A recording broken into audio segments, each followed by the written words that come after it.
Hello everyone. ఈరోజు మనం మిరియాల చారు ఎలా చేయాలో చూద్దాం.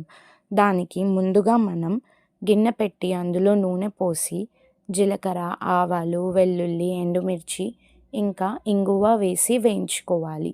దాంట్లోకి కొన్ని నీళ్లు పొయ్యాలి.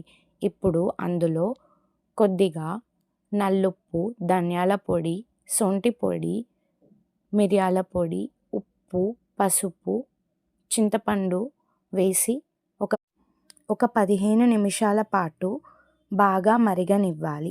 తర్వాత దీన్ని డైరెక్ట్గా మనం అన్నంలో తినొచ్చు.